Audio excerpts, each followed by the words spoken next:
Here we go, one more time. How many folks can I rile up now? So Ghost in the Shell came out this weekend. I didn't see it. I said I wasn't going to, and the only thing that would turn me around would be reviews that indicated that what I was afraid of in terms of the story being dumbed down didn't happen. But even the positive reviews that I read, which primarily were in praising of the visuals, pretty much all acknowledged that it was a simplified story, if the reviewer was aware of the original. In some cases they weren't, but that's sort of my point here. I didn't go by any one review. I went by a spectrum of review, and I'll even single out really the one that capped it for me was Chris Stuckman's review. And he actually really liked the film. He gave it an A-, but he also acknowledged that the story was simplified. Now, in his case, obviously, the visuals being so representative of the original was enough to raise it up to a very high place. But since all my major concerns were on the story, if the story was the weakest part, that confirmed to me that I wasn't going to enjoy seeing that. And everything else I've read since then bears that out. So why am I talking about this? Well, because of the ending and the new twist that they added. Because you know what? I was prepared to be completely done talking about the racial recasting and this movie specifically in regards to it. But it's now literally been made part of the narrative. So if you're going to talk about the movie at all, you can't not talk about it anymore. And in case you're somebody like me who made the decision to not see the movie and don't care if things got spoiled for you, I'll sum it up real quick. So at the end, as part of the big reveal of how she had been lied to and how her past had been hidden from her, we find out that the Major was originally Motoko Kusanagi, meaning before she was put in the body of Scarlett Johansson, she was a Japanese woman. So whereas up to this point, the whole discussion of, and I'm going to use the term that is going to friggin' trigger half of the viewers, but the whitewashing issue before the movie came out was all meta. It was all about the context of basically the film's place in Hollywood and casting within Hollywood and within American movie making. It was an issue not with the internal workings of the film, but now it is, because they've literally made it part of the plot that her race gets erased, that she was Asian and she was changed and literally made a different race. Wow! Now, here's the thing.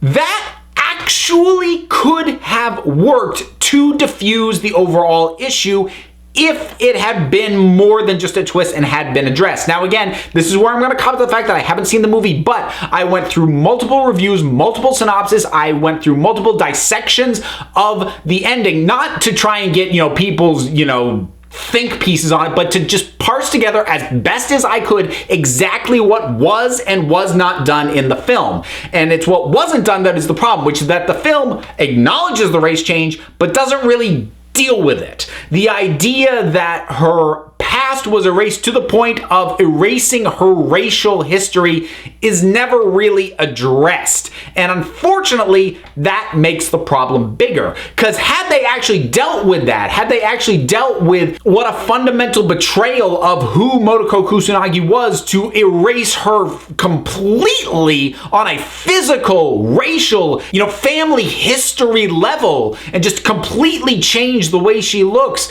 that honestly I'm not saying that it would have made the accusations of whitewashing go away, because ultimately, in terms of the issue of casting, Scarlett Johansson still got the work, an Asian actress didn't. But it would have at least led to a more valid discussion back and forth, and it might have diffused the thing a little bit in terms of intentions. Unfortunately, because they don't use the opportunity to actually address it, it just comes across as tone deaf. Like, how did nobody in the course of the writing, the shooting, the post-production realize that this kind of makes it look like they didn't care? And I get it from a writing stance. I get it that they were like, well, we can change the race and then we'll make it an Easter egg. So it's like she really is that. And I can see where early in the process where somebody would think that was a good idea. I have a hard time believing how many people and processes and layers that a finished film goes through that nobody went, guys, especially considering when the controversy around the casting started happening, the film was still very early in post-production. They would have had time to readjust, to do reshoots, to add some extra depth and actually tackle the issue instead of just having it there like they're hanging a lampshade on it, because that doesn't help. In a way, though, it really does crystallize why this issue is so divisive, because narratively, speaking only in terms of the film itself, while it does stand as a missed opportunity that they didn't address, racial erasure, narratively, it is justifiable that they could take a character who was one race, make her another race within the context of the story.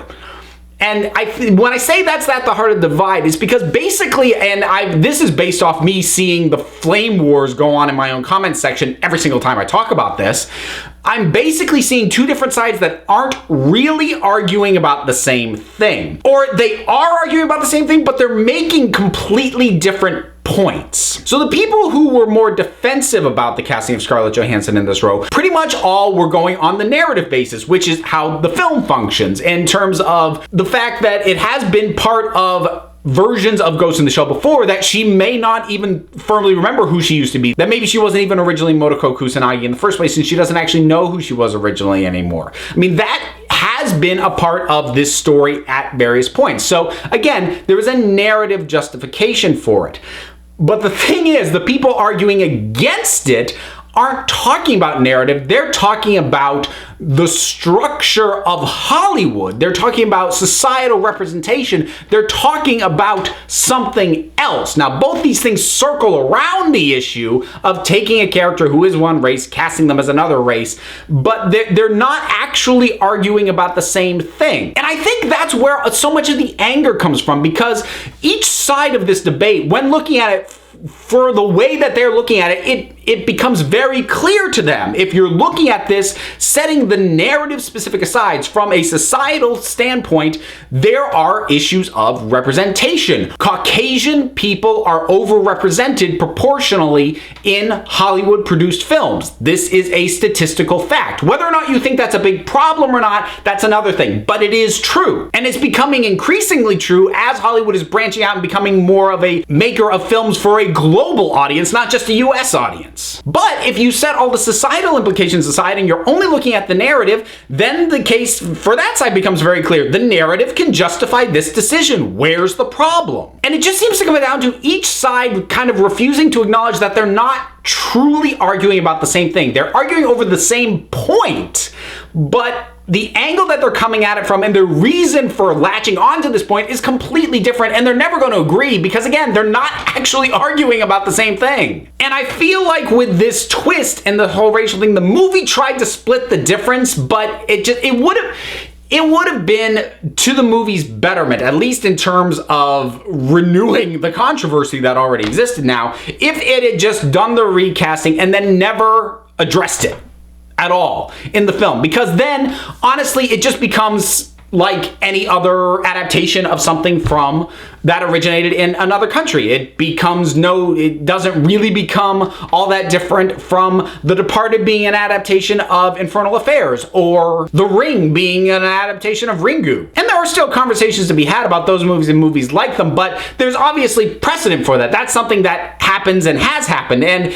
in trying to address it, but not going whole hog and actually making a statement about what it was they did, just kind of acknowledging, yeah, we did that, but then not having anything to say about it, kind of makes the whole thing worse. And for me, a lot of it keeps coming down to the thing I keep saying, they dumbed down this story. And I think in a lot of ways this exemplifies that too, because they went with just the RoboCop template, and instead of actually addressing the racial change thing, which would have been their way to add a more thoughtful spin, they didn't. They just didn't. The opportunity was there to do something deeper and smarter, regardless of your feelings on the racial politics of it.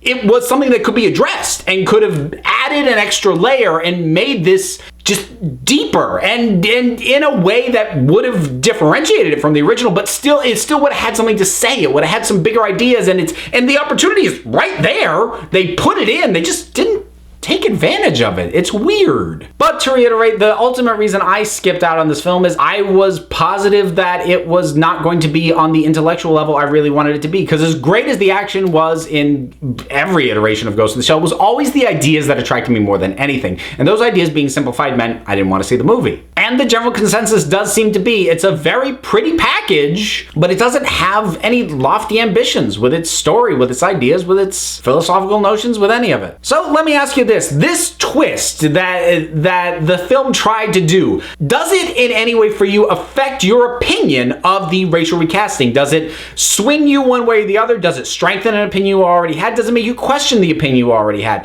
Whatever your thoughts are, please drop something down in the comments. Let's talk about it. I would politely request that you be respectful about it. We did okay last time we talked about this. The time before that was a real mess. But let's give it a go, because when we can keep it respectful, I actually really enjoy seeing the discussions go back and forth. So whatever your thoughts are, drop something down in the comments and let's talk about it. Don't forget to like, subscribe, check me out on Twitter at Council of Geeks, give a listen to the Council of Geeks podcast, available on iTunes and Stitcher.